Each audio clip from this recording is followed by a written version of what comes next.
টক মিষ্টি এই মোরব্বা একবার খেলেই মন ভরে যায়। আসসালামু আলাইকুম। আজকে আমি বানাচ্ছি গরমের সেরা একটি মিষ্টি আমের মোরব্বা। কাঁচা আম কেটে চিনির শিরায় দিয়ে ধীরে ধীরে রান্না করলে এই আর কি চমৎকার মিষ্টি মোরব্বা। তো মোরব্বাটা আমি যেভাবে করছিলাম, আগে বাজার থেকে আম কিনে এনে ধুয়ে সিলকা সিলে তারপরে হচ্ছে আপনার এই তো এভাবে কাঁটা চামচ দিয়ে কেচে নিচে যাতে ভিতর পর্যন্ত ছিদ্র হয়, আমের মানে চিনির শিরাগুলো যাতে ভিতরে প্রবেশ করে এরকমভাবে। তো যাই হোক, এভাবে কেচে নেওয়ার পর আমি এগুলা পানিতে দিয়ে ভালোভাবে আবার 2-3 বার ধুয়ে পরিষ্কার করে তারপর আমি এখানে আপনার ভিনেগার আর লবণ দিয়ে সারা রাত্র ভিজিয়ে রাখবো। এই তো দেখতেই পাচ্ছেন এভাবে। তো অনেকে আছে যে চুনের পানি দেয়, যেটা আগে দেখতাম যে আমার মারা ফুফুরা মানে ওরা দিত আর কি। চুনের পানি তো ভিজায় রাখলে আমটা মানে একটা কী বলবো, একটা মানে কচকচ একটা স্বাদ আসে আর কি। তো এভাবে আমি ভিনেগার আর লবণ দিয়ে ভিজিয়ে রাখতেছি। তো আমি সারা রাত্র ভিজিয়ে রাখার পর এটাকে আমি চিনির শিরায় ফেলবো। তো এইভাবে করে আমি এই তো ভিজিয়ে রাখছি।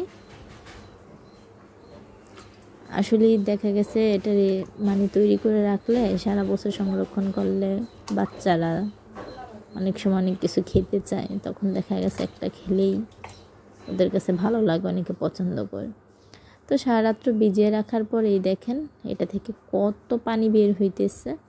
আমি পানিগুলো মানে সেকে তারপর আমি হাতে চিপে নিছি, তারপর আবার ভালো পরিষ্কার ন্যাকড়া দিয়ে এটাকে মুছে নিয়েছি যাতে কোনো বিন্দু পরিমাণ পানি না থাকে।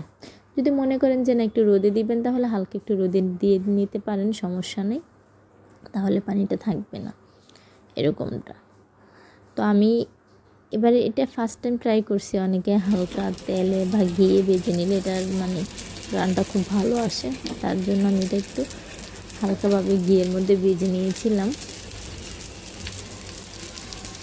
এই তো এভাবে করে আমি সবগুলোকে হালকাভাবে ভেজে নিব।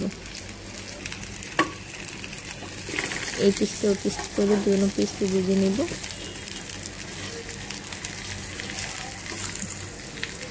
দেখেন একটু কালারটা কিন্তু চেঞ্জ হয়ে আসছে, আর আমগুলো কিন্তু আর কয়েকদিন গেলে পুরো পেকেই যাবে এরকম।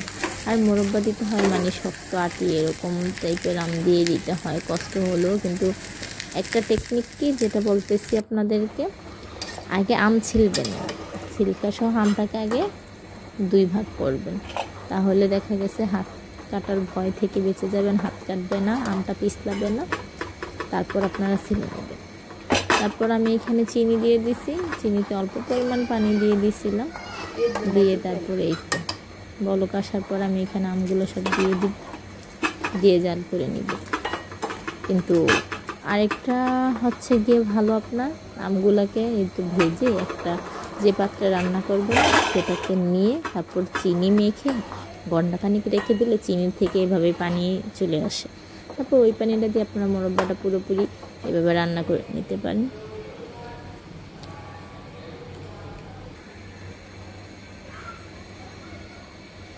এই তো মোরব্বাটা আস্তে আস্তে হয়ে গেছে। তো আমি এইভাবে শিরাতে আবার নামিয়ে রেখে দিব, বলক চলে আসছে। তো একদিনের জন্য আজকে নামিয়ে তারপর রেখে দিব শিরার মধ্যে, যাতে ভিতরে ভালোভাবে মিষ্টিটা বা রসটা ঢুকে, তার জন্য।